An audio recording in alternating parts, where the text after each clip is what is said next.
I'm going to hope that everyone has had the opportunity to look at the two Australian case studies so that I can spend only a little time describing them this morning before moving on to what I think is the more interesting part, which is to look at some of the key success factors of these reforms, and also some of the problems that have been encountered, and some of the reasons that in some ways these reform programs fell short. So the two cases are both large-scale reforms. We have a program of legislative review under the auspices of a national competition policy review agreement. And the second was called, and it's not immediately apparent what this means, but it's the Seamless National Economy Agenda. So I'll go on to describe that. So the National Competition Policy Legislative Review Agenda had a duration of almost a decade. And the triggers for that reform firstly constituted a context in which there had already been around 10 years worth of quite intensive microeconomic reform going on in Australia. And as a result of those reforms, it had become increasingly apparent that the state of competition law was such that it was now constituting an increasingly important barrier to the achievement of further reform. And as a result of that realisation, there was a significant independent review conducted which highlighted both the nature and the extent of those barriers, and importantly looked at the size of the potential benefits to the economy of a coordinated program aimed at removing those barriers. In terms of the key elements of the reform program, firstly, there was agreement on a very broad reform agenda that was made between our national government and the 8 state and territory governments, so subnational governments within Australia. And that agreement included some quite specific reform principles. It also involved establishing a clear reform process, and it had an institutional element. A key supervisory body was established as part of that agreement. An interesting innovation was that there were financial incentives for successful reform, which were going to be paid from the national government to the subnational governments. And that recognised the fact that if the economy grew as it was expected to, quite significantly faster as a result of this reform program, there would be significant gains in tax revenue, most of which the national government would get, and it was seen as appropriate to distribute those to the subnational governments to recognise their contribution to reform. Finally, and I think quite importantly, there was an agreement that there would be regular and public reporting of the progress that was being achieved. That was important, particularly because of the very long-term nature of this reform agenda. Now, the second case study, the Seamless National Economy Agenda, really followed on from the first.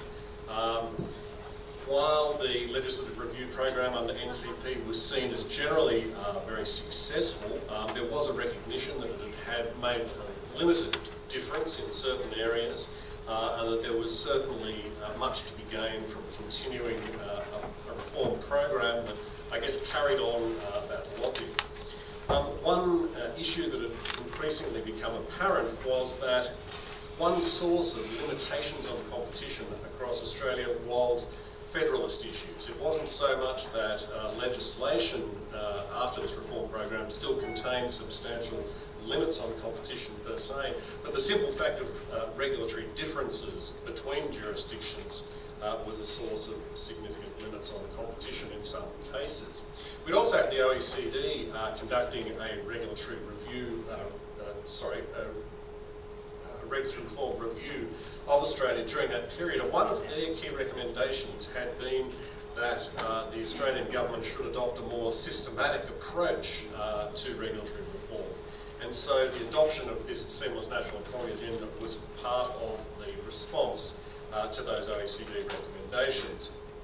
Now, the major element of this SNEA was the agreement of 27 deregulation priorities. That was agreed by the Council of Australian Governments, which is a body that regularly brings together the heads of the national and the state and territory governments. The basic objectives were identified. They were to lower regulatory costs and to increase labour mobility around the country. The agreement also included some broad reform strategies and the outcomes to be achieved in each area. And they were essentially oriented toward harmonising regulation, in some cases going beyond harmonisation to achieving complete uniformity in regulatory requirements in a range of areas that were the responsibility of state and territory governments. In many cases it involved the establishment of national regulators to take over from individual state-based ones, and a modernisation of regulatory standards. Timetables were set, as with the NCP case, and various reporting arrangements were agreed. There were two basic types. There was an annual report to be prepared by a body within COAG, and a more technical and more detailed set of reports by the Productivity Commission. Now, the Productivity Commission, as you may know, is the key source of expert microeconomic advice to the national government, and it played a significant role also in the national competition policy case. So it was to prepare reports on a 2-yearly basis, looking at progress and issues. So with that brief description, I'd like to talk now about the critical success factors for these reforms and some of the problems that arose and in some cases remain. Very importantly, in both cases, there was work undertaken to make sure that there was a clear and widespread understanding across society of where the benefits of reform were going to come from, how big those benefits were likely to be, and what the distribution of those benefits was going to be. One major source of that was that prospective analysis was undertaken by the Productivity Commission in both cases. So before the reform agenda really got going, there was a significant study in each case that said we cannot expect that if this reform unfolds according to what's been agreed, this should be the results. So the objective, if you like, was identified from the beginning. Along the way, given that both of these reforms were substantial and therefore took several years to achieve, there was monitoring of progress by expert bodies. One contrast that can be drawn probably between these two case studies is that progress monitoring was probably less successful, less substantial in the case of the SNEA. While the Productivity Commission was initially intended to produce 2-yearly reports, it could only do so in response to specific references given by the national government, and in fact they weren't forthcoming as regularly as was initially envisaged. And that may have contributed to some of the issues that I'll describe later. There were concerns that arose along the way about the distribution of the costs and benefits of reform, particularly in relation to the National Competition Policy Review.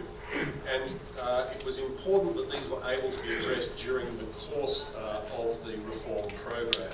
There were two major reports undertaken during the National Competition Policy reforms, one by the Senate, the upper house of the Australian Parliament, and a second by the Productivity Commission. And they sought to answer in an authoritative way the question of whether too many of the benefits were going to some parts of society and too many of the costs to others.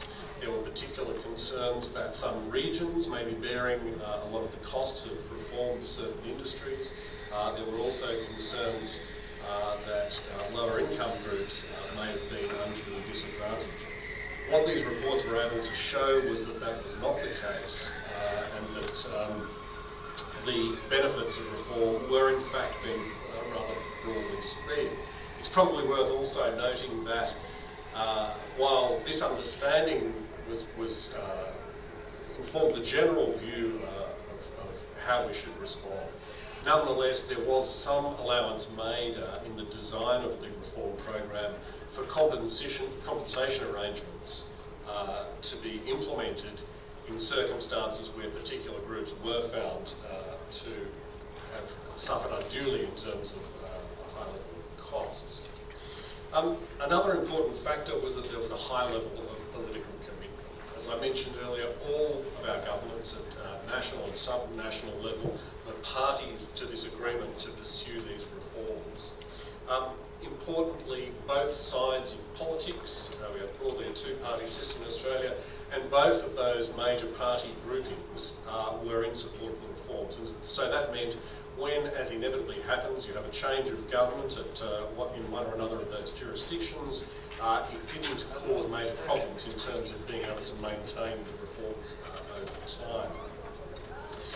It was also acknowledged that these reforms were going to take several years to implement, and an acceptance that that was the case, combined with an identification of interim targets, so that we would know along the way whether the reforms were actually on track or not.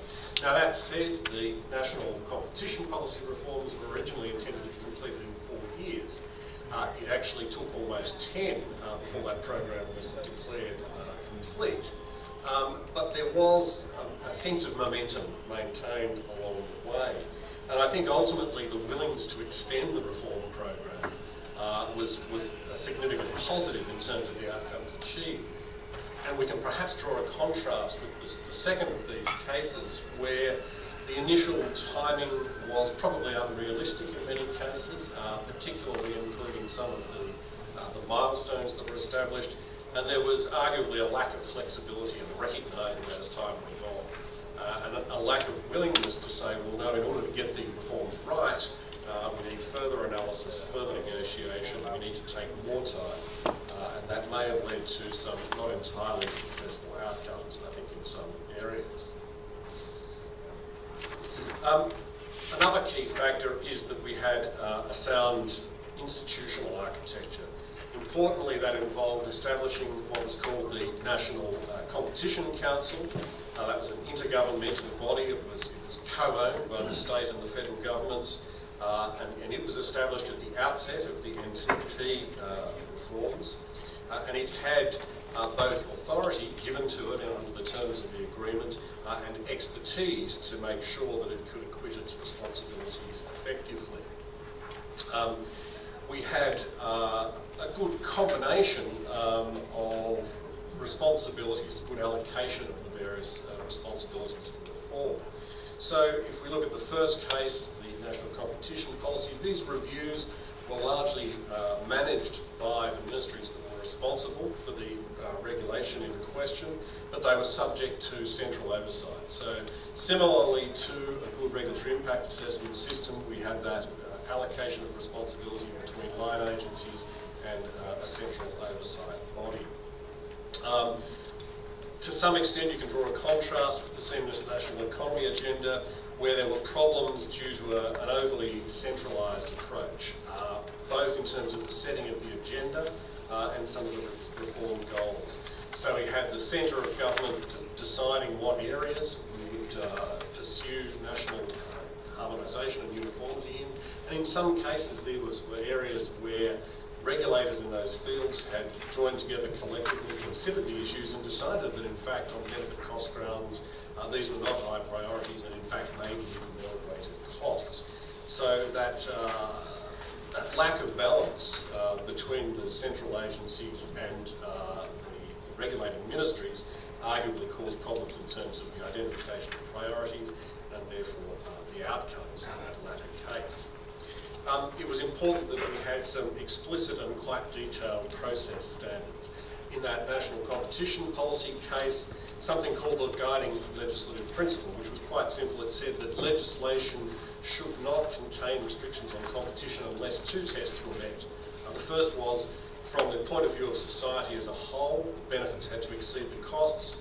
And the second, that also had to be satisfied, was that there was no other way of obtaining those benefits that was less restrictive of competition.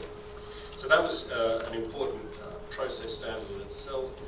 It was supported by the fact that reviews were intended to be open and public, that there was an assessment, as I mentioned earlier, by an independent expert body as to whether those reforms had met, those reviews had met those process standards. and whether the recommendations made were logically consistent with the reform effort that had been taken. We did see, in fact, that there were some problems in practice in terms of those standards being followed. Some of the reforms weren't as open and public as was hoped. There was difficulty in terms of some of those reports not being published, which meant that there was a lack of accountability for some of the decision-making as to what actual regulatory changes were going to be undertaken. And I think that highlighted the fact that there needed to be very clear standards set out at the outset and an ability to enforce them during the process. Probably a problem area in both cases was, while it was generally accepted that the benefit-cost paradigm ought to be followed in conducting the analysis, it was probably not enough detail in the process standards and not enough accountability to make sure that that was strictly the case in all areas. So I think in terms of future program design, that was important. The incentives issue was also a significant element. I mentioned that there were reform dividend payments, if I can call them that were made to state governments, and that, as well as providing a clear financial incentive to those governments to acquit their responsibilities under the programs, also functioned as something of a public accountability mechanism. There was a level of embarrassment among state governments in cases where it was recommended by the NCC that their reform dividend payments should be withheld and shouldn't proceed because of poor performance. And so that was generally quite a powerful mechanism in encouraging them to take further steps that they'd initially not been intending to take. So a few conclusions. Firstly, it's important, I think, to establish the legitimacy of the reforms. How do we do that? Well, having broad political support, the fact that there are widely understood and accepted goals of reform, and that the distribution of the gains and losses from reform is seen to be fair, are all important in this regard. Second, we need to make sure that we have adequate capacity. We need expert resources that can be mobilised into the reform program, and that also requires that they're organised properly in terms of an appropriate institutional architecture. We need to accept that if we're going to undertake a major reform program, it takes a long time, and be committed to maintaining a reform program over that sort of period. I think the Seamless National Economy Agenda case, to a significant extent, showed us that rushing to complete reforms at the expense of adequate analysis can lead to some negative outcomes and to us having to revisit those areas for further reform later. We need to avoid that sort of outcome. And that in turn, of course, brings us back to the need for broad political support. As I've suggested, there have been several, if you like, generations of reform undertaken in Australia. And a general lesson is that the further you go down this path, the more difficult it is analytically to ensure that you're getting the right outcomes, that you get the benefit payoffs that you're seeking, and avoid unanticipated costs. So the importance of careful, high-quality analysis becomes progressively greater over time. I've suggested there that it's a case of the low-hanging fruit has been picked, and so you're up to increasingly difficult reforms. And finally, a need for a very careful allocation of responsibilities so that regulating ministries' specific expertise in their policy areas is harmonised, but we also have that external assessment by a body that can take a whole of government perspective rather than a sectoral one. I'll leave it there. Thank you very much.